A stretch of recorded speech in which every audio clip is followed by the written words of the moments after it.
Alright, we should be live. We're back. We're working on Arabella, Abandoned Doll. Okay, Arabella, I did not abandon you. It's just Foundations came out, and I need to play some Foundations, especially when I started off really strong in the format. Cooled down a bit now. We're back down to, like, normal levels of win rate, but we were we were doing really good right at the start, so I wanted to keep going until that burned out. Alright, so we have 105 non-land cards left on the list. We need to get her down to somewhere between like 60 and 65. She's got a very low aggressive curve, and she is her own best 2-drop, so we don't need a ton of lands for her to work well. Let's see what we want to cut. I appreciate how I have Mishra's Factory on here and I don't have like Mutavault and everything else. That should also probably be going with her for the same reason as Mishra's Factory if I'm going to run it. I'm starting to think that I won't because of the lighter land count. I kind of want to hit red-white on turn 2 with some amount of consistency, so. A few less colorless lands, most likely.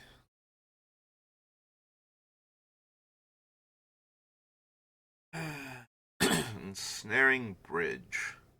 Ensnaring Bridge is a cute trick with all of my low power creatures. Maybe it's not good enough.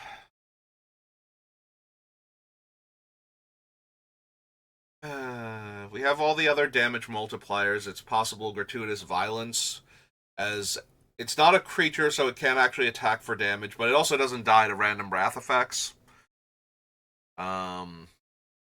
But as I finally figured out, like 2 deck buildings ago or something, it is not a it is a damage doubler, and the other ones are damage triplers for our creatures. And we did cut the devils, whatever their name is, from the game night set. Um, Something duo. I'm blanking so hard. I want to say Delinquent Duo because I did play Yu-Gi-Oh back in the day. It's like, that's not the name of it.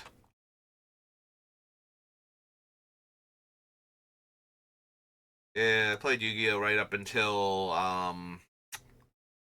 right before the XYZ monsters, not the like Dragon Cannon tank and whatnot. The Black Frame ones came out. Like I made it up through synchros. I was barely playing during synchros. Although when things started tanking in value because of the ban list cycle, I did try one last time to get back into it. Once a whole bunch of things lost a lot of value. Once I could get a Dark Arm Dragon to go with my and Malicious to go with my Crush Card Virus that I actually opened out of the like first gold boosters. That was good times. Let me just buy one gold booster just for the funsies of it and actually open Crush Card Virus. That was the only thing that kept me playing for as long as it did, because Crush Card gave me an out to a lot of the dumb things that were happening at the time. With Dark Arm Dragon and Judgment Dragon and everything. So it's like, okay, I can't afford. I'm not spending, like 200 and some odd dollars a piece plus to get 3 Dark Arm Dragons. So rather than do that, let me just use this Crush Card Virus and my other things and try and beat you down real quick before I die or before you get out from underneath Crush Card.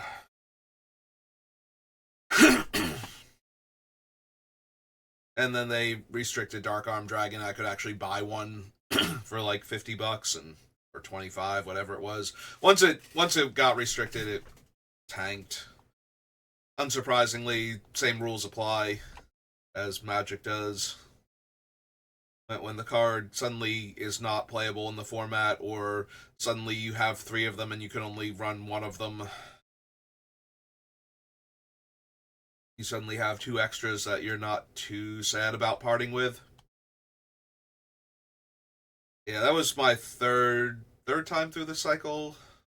Yeah, it was only the second time through the cycle of them printing cards that were basically the same as the previous ban cards with slight tweaks, and then having them dominate the format, and then restricting them, and then banning them. So once I realized that that was going to be a repeating pattern, and that I just did not have slash want to spend the money on the game anymore, that's when I finally got out of it.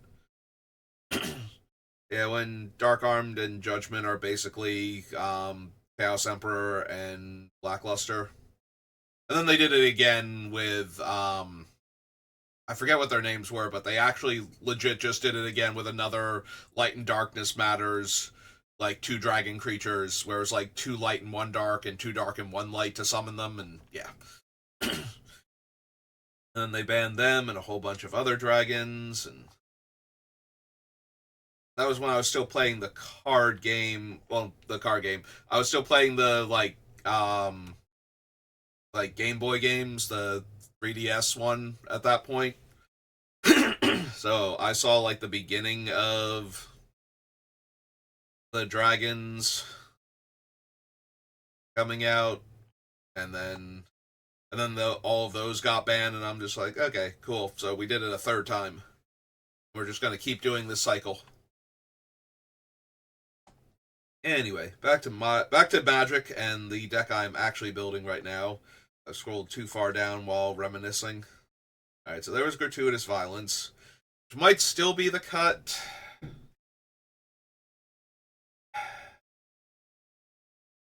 Now I'm looking at Duplicant. I keep coming back to Duplicant. We have a couple ways to take advantage of it, but I think we can still afford to lose it. I think it's one of the weaker ones we still have on the list. If I'm planning on doing like 65 spells, getting to 6 mana, I'm gonna have to wait a turn or two to get to 6 mana. Like, I'm not gonna have 6 mana on turn 6.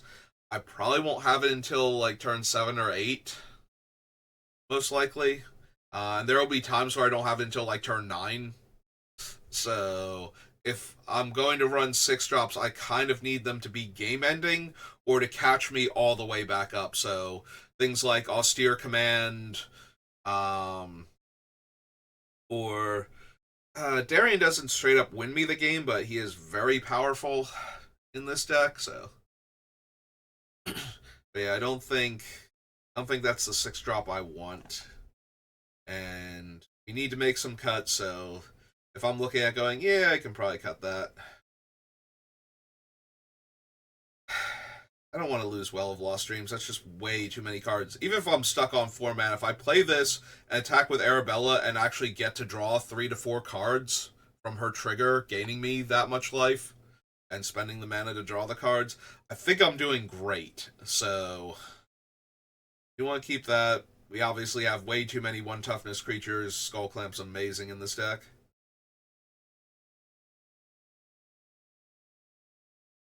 Master Warcraft just lets us win. Darian's real strong. Yeah, if we're not dead, Darian will keep us going. Like, opponents can't just attack us. They kind of have to kill Darian first. And we have so much other stuff going on that I can definitely see, like, okay, clear my board off and like other players' boards also, and then start rebuilding. And I just play Darian. It's like, okay, I've got a life buffer from Arabella. Hitting me while I have Darian is terrible, so you have to kill him now.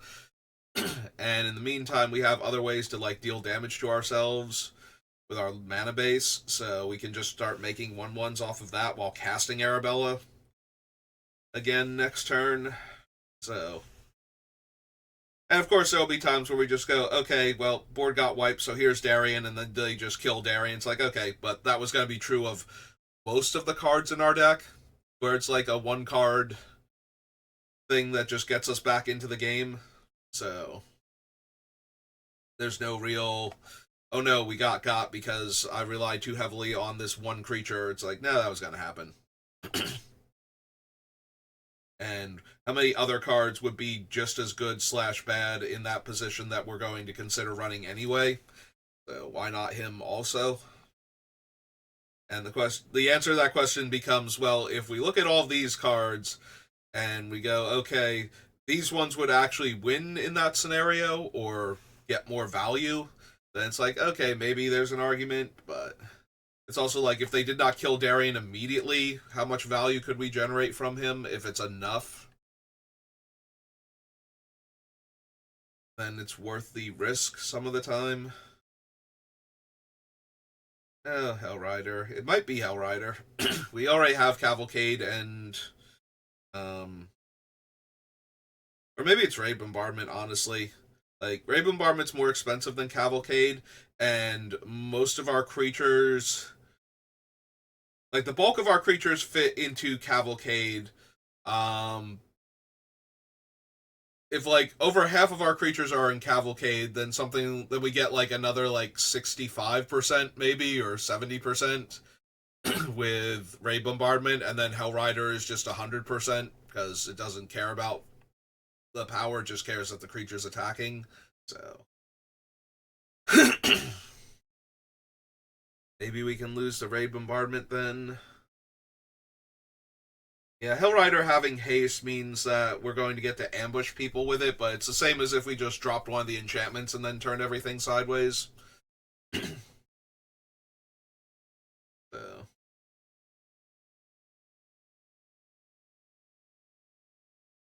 I feel like being able to attack with everything with Frontline Medic, so that's nice. And we cut the Unicorn too, so if we cut this one, we kind of don't have this effect except for Reconnaissance. I think we want like one more just to give us a chance to get it. Although this one does have to attack, right? That was the downside, is that Frontline Medic is the one that has to attack, whereas the Unicorn I just have to have my commander in play.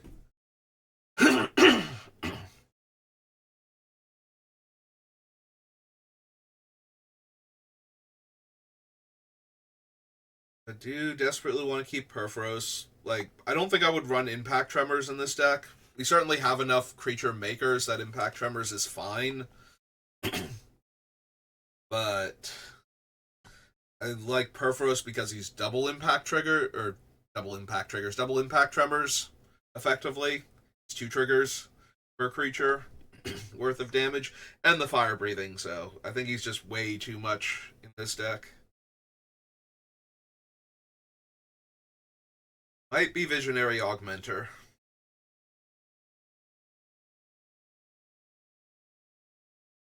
4 mana for a 2/1 and 2/1/1s.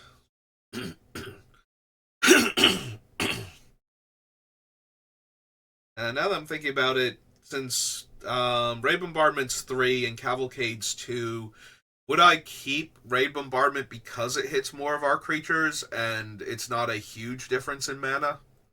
Like, if I'm even close with the numbers, would it be worth it for the extra 10% of our creatures? Sorry. I've been very, very raspy like all week. Something triggered my allergies earlier in the week and I had post-nasal drip, so I'm like extra on top of my usual amount of phlegm while trying to record. I'm going to be clearing my throat a lot, and I get very, very self-conscious about that because I'm just imagining listening to somebody who's like, every like 5 minutes is just like, oh my god. Didn't even do that one on purpose, just worked out that way. Back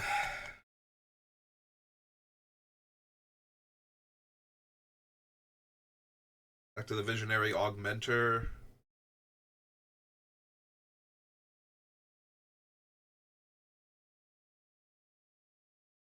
Fine. We might still cut it. Every time I cast a creature spell. Okay.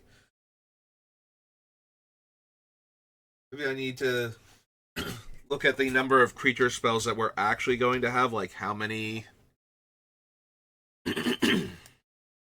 how many can I actually cut here? Or how many am I likely to cut here to get this thing down within range? Because if I don't have enough actual creature spells for the monument to trigger, because I don't care about our white spells costing 1 less, it's a nice bonus, but it's not essential. But if I'm cutting enough actual creatures, I'm just relying on each creature making its own small army of creatures. Surprisingly, no creatures from the early days of Magic. It's very hard to get a creature from before, like, Visions onto the list. I feel like just because that was when comes into play abilities started happening, so you need like a really good Saboteur effect that you want, or like a Mana Dork or something in order to get in from before then. Or some repeatable activated ability that's just going to generate value over time. Because nothing with stats is like that good anymore. So, like Juzam being a 4 mana 5/5 is not the doomsday weapon that it once was, or Aranham being a 4 mana 4/5. So you kind of need to be something that's still relevant. And there's not a whole lot of creatures from early Magic that meet that requirement.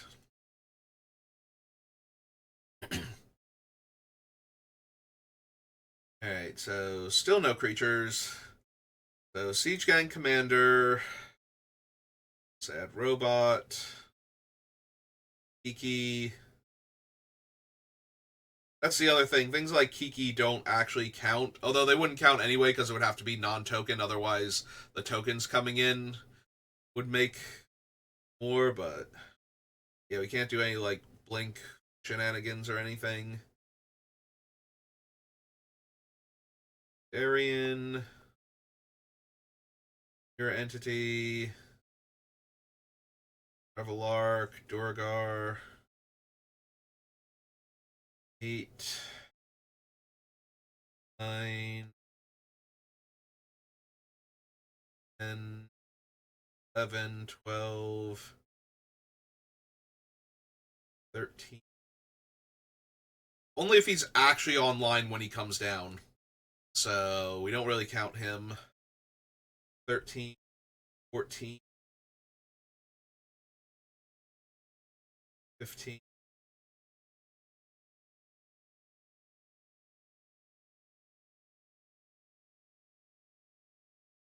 16, 17, 18. Lion Sash is a creature. 19, 20, 21.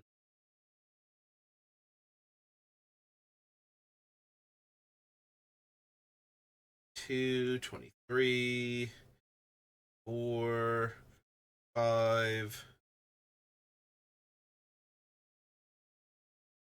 6 with Arabella, 27, 28. Almost didn't count Enduring Innocence there. Like, no, wait, that's the creature. 9, 30, 31. Okay, so we're still over 50% creatures on the list. So Ketra's Monument is still fine. I was wondering if we were going to only have like 30 or less actual creatures and the rest of the things were going to be like artifacts and enchantments that give us more value for all these token creatures, or cards that are making tons of creatures themselves but aren't creatures. Like the monument itself, where it's like, okay, this is going to make creatures but is not itself a creature, so maybe we can afford to cut it.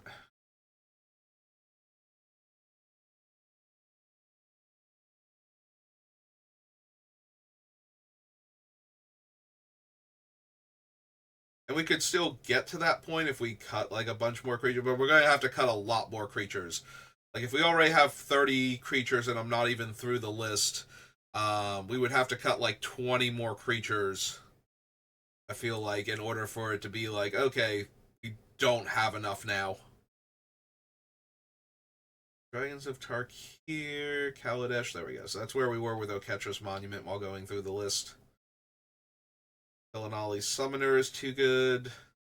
Attack with it, spend 4 mana, make 4 1/1s.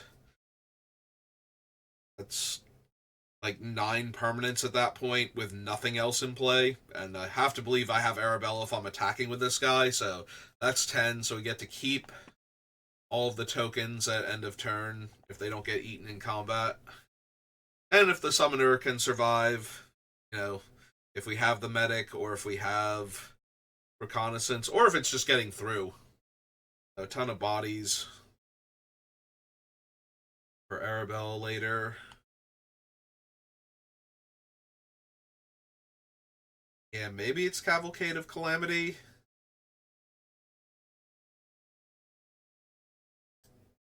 Like, I'm not even 100% sure we need Cavalcade, Raid Bombardment, and Hellrider with all of the other stuff we have going on.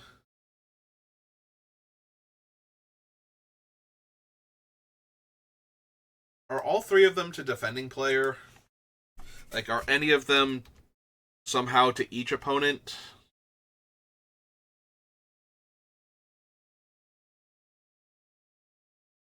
The player or planeswalker it's attacking.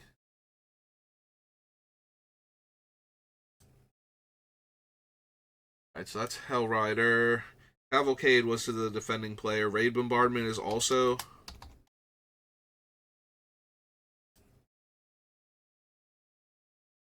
The player or planeswalker that creature is attacking. Okay, so they're all like that. So there's none that's like, if I attack with one creature, it deals 1 damage to each of my opponents. So it's only 1 extra damage to the player that's being attacked, and it doesn't get the ones that make creatures on attacking.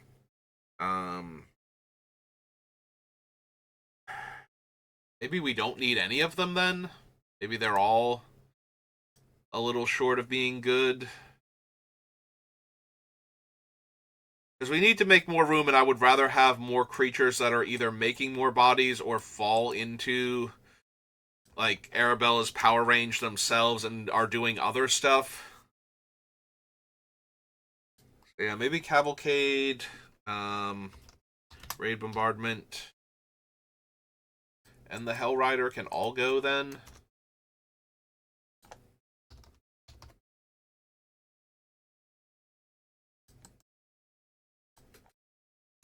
Get rid of those 3, and there's nothing else on the list for them. Brings us down to 101. Yeah, the more I think about it, it's like, they are winning us the game when we're already doing the thing and winning. So I kind of need cards that help us get to the part where we're doing the thing, more so than cards that pay us off when we're doing the thing. Like, I think I have enough of those to begin with, but I don't need them also.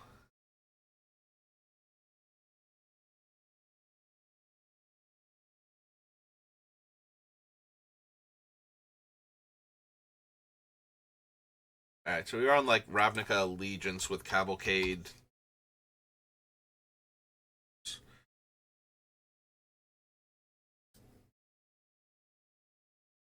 Hop back down here.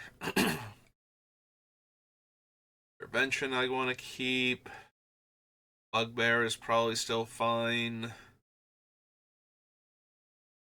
Adelane's good. Welcoming Vampire. Fable's fine.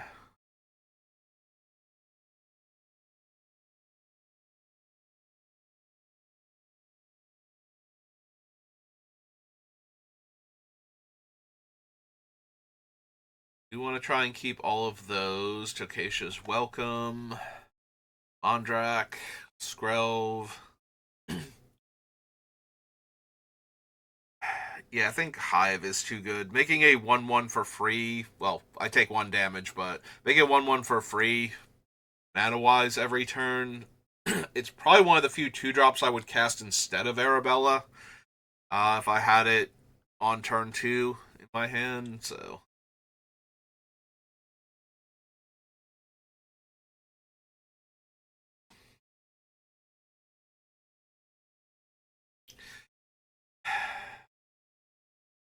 I keep coming back to Ogier Talk, and I keep thinking maybe as a 6-drop.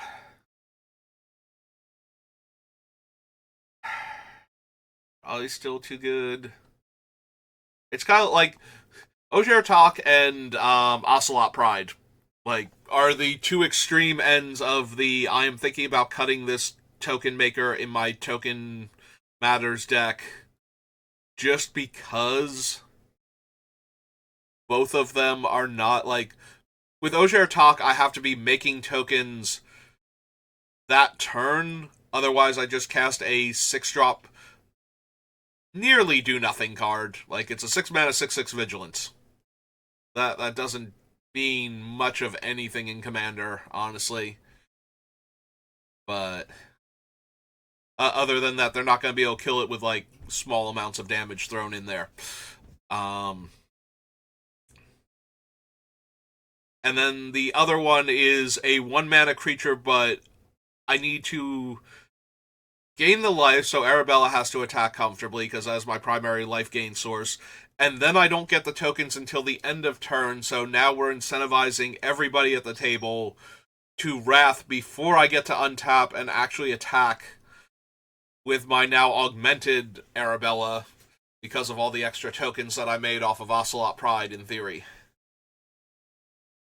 But both of them are still doing like a lot of work for the deck, so like they both kind of need to be dealt with, or I just get way too many tokens out of it. But they're both fairly easy to deal with. It's kind of like Darien at that point.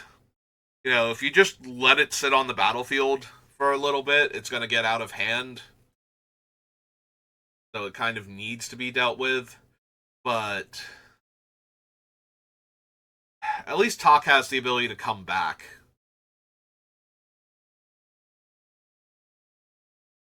As long as we still have the city's blessing after the Wrath, we can bring her back. Delne has to stay. Delne works with everything we have going on. Calamity, too good. Yeah, I like all of the Kiki variants in this deck. Honestly, we have so many things that make more things that having any one of them in play is just probably too much.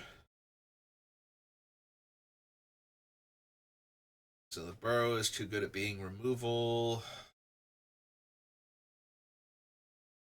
Yeah, exile 2 non-lands and make a 1/1 for 5 mana is just way too good in this deck. And the fail case of being able to make 5 1/1s for Arabella's trigger, which might be, 10 or 15 or 20 or 30, depending on how many doublers and or tripler I happen to have when I cast it. Like, it might actually end the game just by letting Arabella attack after that, so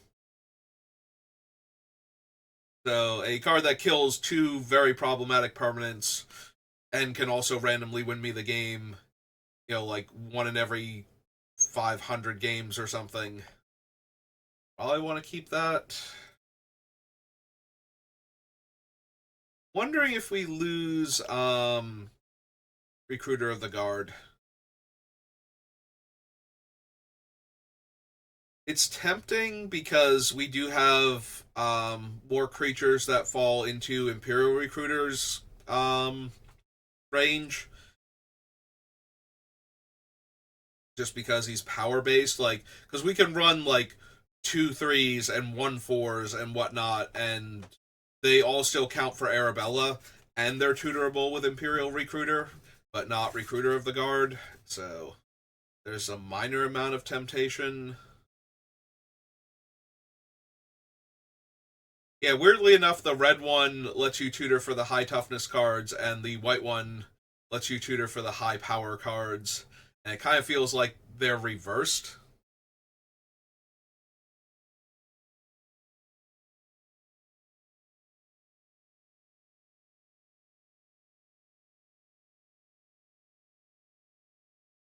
Definitely keeping Krenko.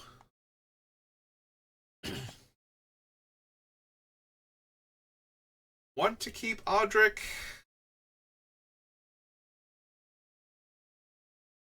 Like, attacking with 4 creatures is a lot, but I'm pretty sure this deck can do that with some amount of consistency and just making it so they can't block ever while Audric's in play. And he's one of the ones where you kind of have to kill him ahead of time, so I know I'm getting his trigger, or you have to actually counter the trigger in order to blow me out. So Johnny, Fire Emancipation, Subira. Yeah, if this deck doesn't run Subira, I don't think I can build a deck. Like, I've put Subira on lists with, like, low power, need to attack creatures before, and she just winds up not being quite good enough. If she's not good enough for this deck, I don't think there's a deck for her. Um, like, I don't think I'm ever going to build a deck that actually runs Subira if I don't run her in this one.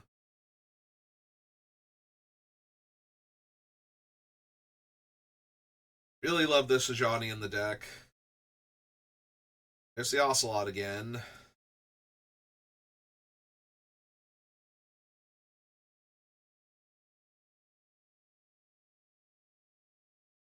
Alright.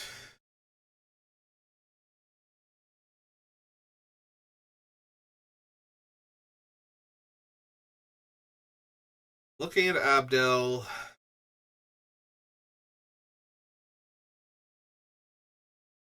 So for 5 mana, he comes in, he gobbles up ideally like comes into play token making creatures. And any stray things I don't need at the moment. Um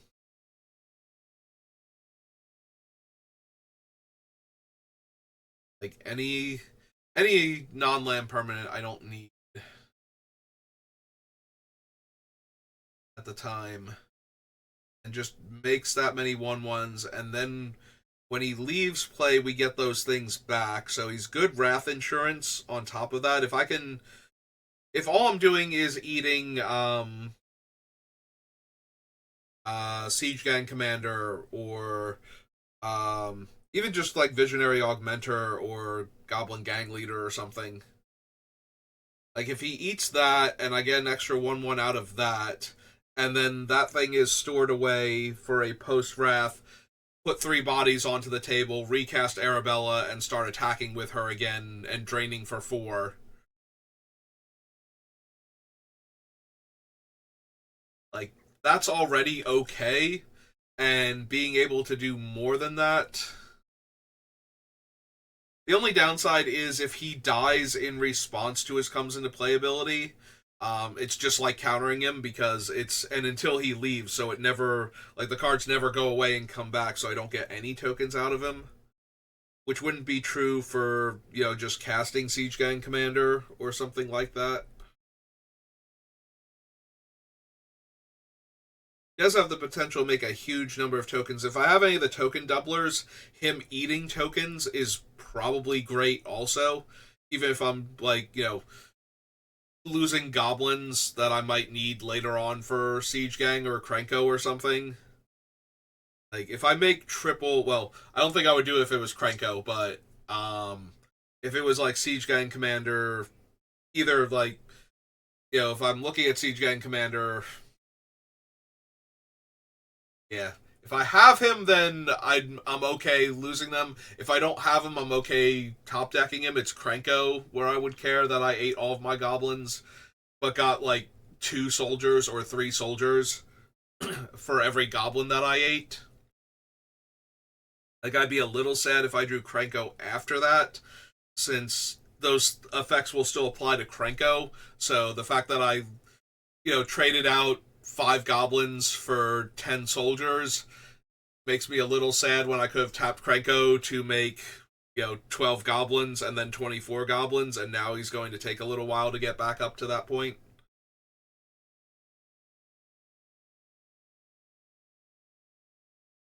But past that, it's fine. Yeah, I really want to keep Abdel if I can, but he might be one of the things that's going.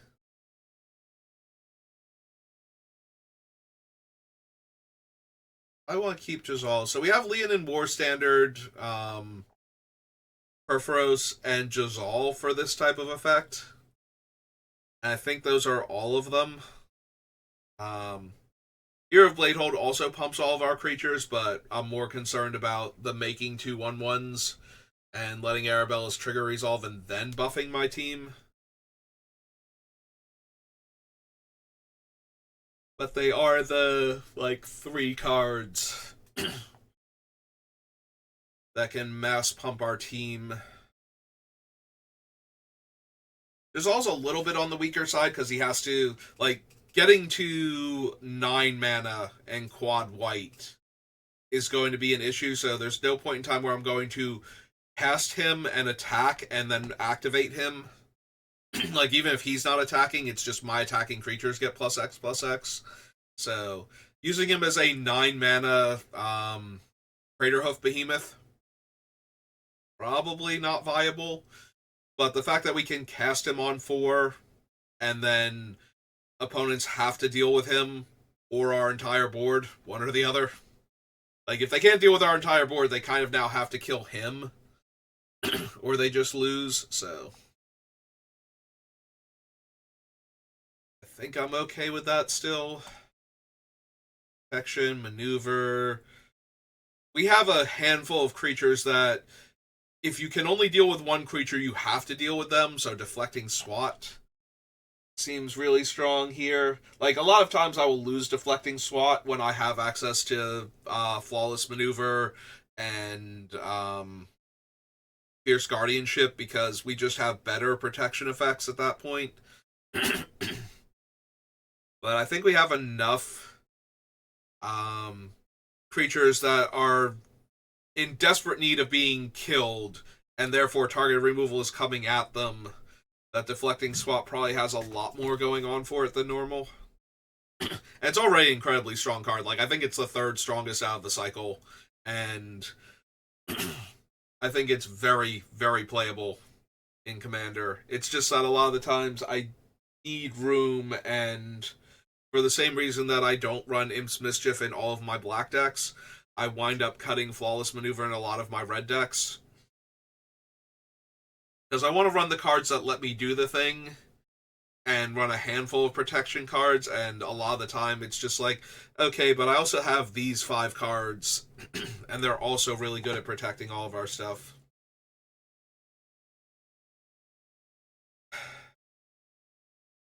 Every time I see Storm of Souls, I'm like, do I want to cut that? And the first thought is, if nobody exiles my graveyard between when the Wrath effect happens and when I cast this card, I probably go right back to winning that game.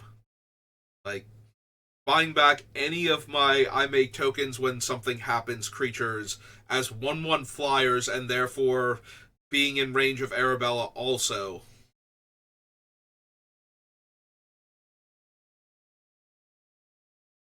You know, if my if my creature that's normally a 3/3 that makes bodies comes back as a 1/1 that makes bodies, although I think we cut all of the ones that weren't themselves within range of Arabella, but it's still fine. If I bring back all of my dead creatures and they're all 1/1s, that means they all count for Arabella.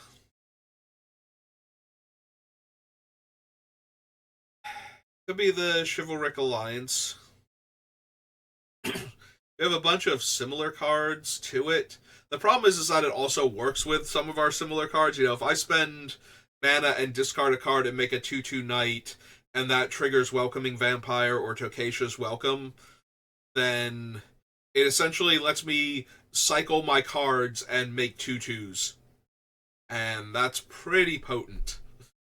Like, oh, I drew my 7th land. Well, my deck usually caps out around 6, so I guess I can cycle this and, you know, make a 2/2 and look for another card.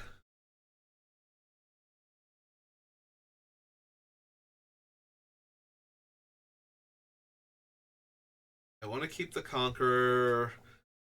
Unexplained Absence is fine. Siege Gang Lieutenant. Jacked Rabbit. Like, there's a world where I cut the Jacked Rabbit just because we're not... Getting the 7 mana to draw the card off of it is unlikely, but if it's just making, like, a couple of 1/1s when it attacks... Like, if it's a 3 mana 2/3, like, if it's 3 mana, then it's essentially Handwire Garrison, except that it's better. Also, it's one of the ones where it just makes the bodies and leaves them home. So if the Jacked Rabbit can be unblockable and we can just keep making bodies until Arabella's ready to start rumbling, or if Arabella and the Jacked Rabbit are unblockable. But at that point, I usually prefer if the tokens were attacking, because that probably means that I have like Odric or something going on, and everything was getting through.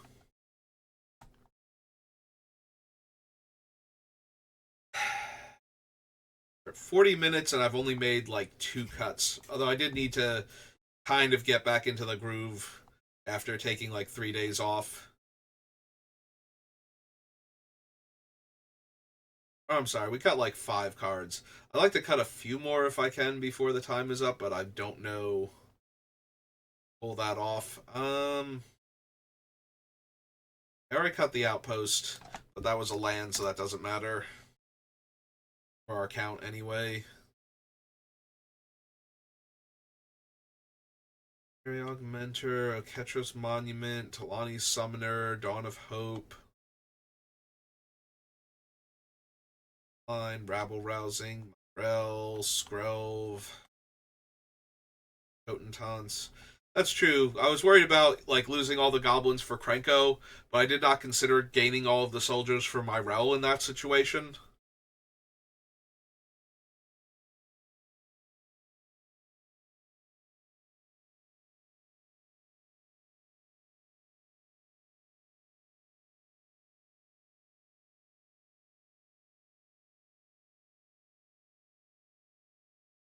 All of the token makers are really strong that we have left on the list. But at the same time, we need cuts, and I have so many that it's probable that I need to cut some number of them.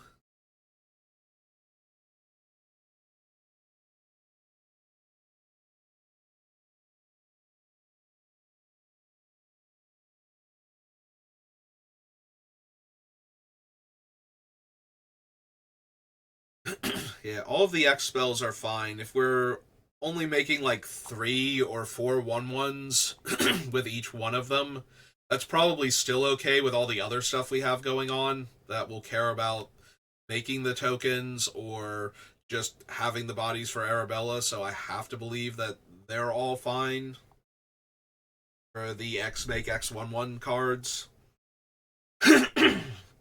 And they all have like their upsides and their downsides at this point. Like Song of Totentanz is I can top deck it and immediately attack with them. Tempt with Vengeance is somebody might actually be silly enough to take the offer, and Secure the Waste lets me get them into play at instant speed.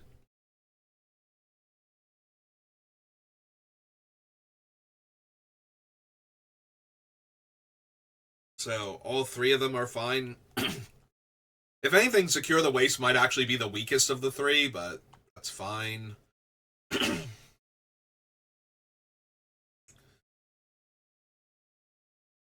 Still good enough. If it's not the weakest, then the Convoke creature is, because if I don't have enough bodies to begin with, then it's the worst one because it costs so much mana to start off with. But it's also the one where if I'm already ahead, this one will basically seal it by letting me tap all of my creatures to get extra creatures that all fall into the same category for Arabella. So maybe it is Jackrabbit. Man, at this point, it's only going to be Adelaine and Onimpakal that are the attack trigger. Well, we'll also have the hero, so. Yeah, I guess we do have enough of the attack triggers make bodies.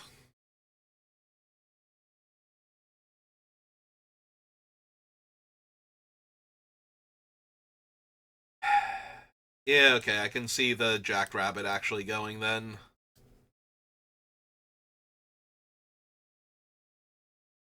I think the Jackrabbit can go. It's probable that Visionary Augmenter can go. Like, I think we have enough variants on him that we don't need the Augmenter himself, and I think he's the worst one out of all of the 4 mana make 2/1/1s that we have on the list.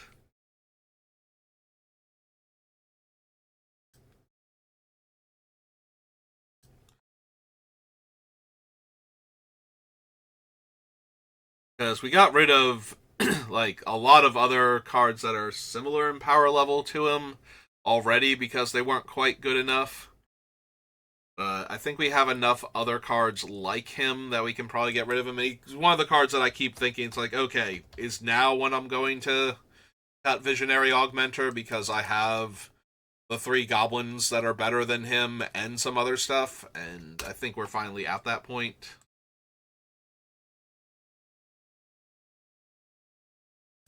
And we've cut most of the variations on Jack Rabbit already, so I'm not surprised I'm going to wind up cutting another one. Alright, that brings us down to 99, so we're below 100. Hooray!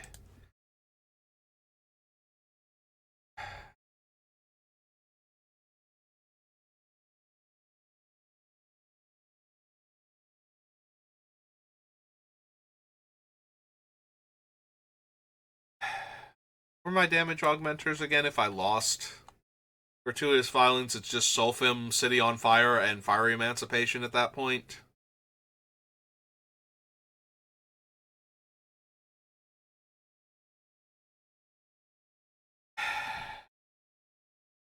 Maybe we lose Gratuitous Violence. I can also see, like, eventually trading out Gratuitous Violence for the new, like, two-headed dragon, whatever it's called.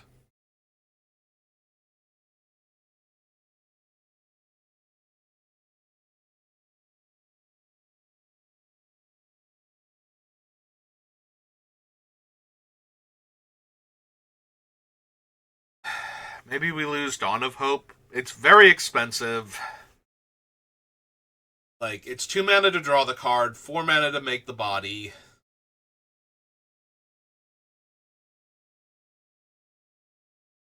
Like, we have mobilization to make the bodies cheaper. We have Well of Lost Dreams to make life gain as a card draw more efficient.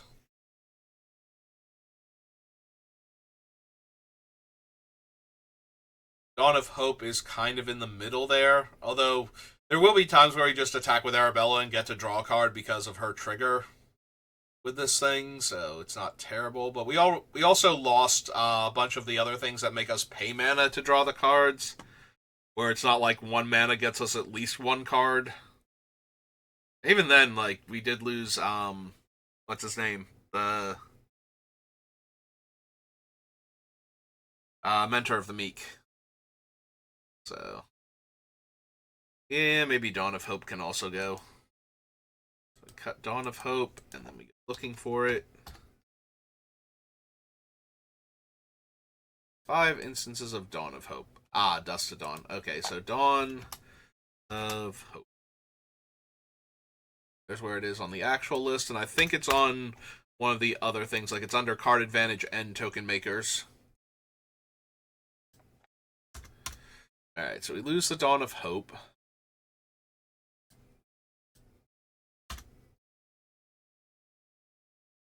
That off the list. I'm feeling a little bit more accomplished now as we close in on the end of the time frame. Let's take one last quick look down here, see if I can find anything else from the subcategories.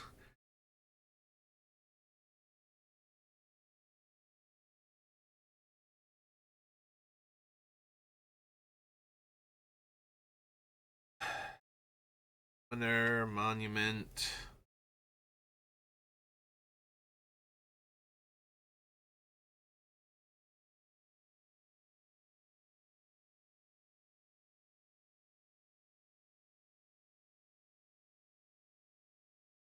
I have my removal, which I don't think we can really afford to lose anything else from this list.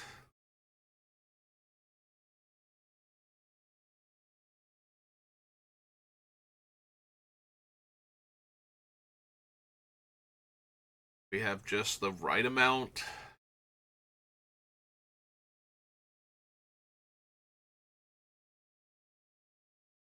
Alright, well, we're just closing in on the 50-minute mark, so I think we can afford to call it there, because I'm starting to bog down on things to remove. At least we got through. We got down below 100. So at this rate, Arabella will be done sometime this week. I'm pretty sure. Like before next Friday, I have to believe I will have Arabella done. Unless I go on another hot streak on Arena and just start trying to draft as much foundations as possible, actually winning at it. But yeah, that's gonna do it for me for right now. I'll be back on doing a foundations draft or two. I'm gonna try to do one in paper tonight. I do not have any confidence that's going to happen based on how the last year's worth of limited has been on the paper level, but we're gonna try because I really want to keep playing paper Magic. Like, I miss getting to play in person.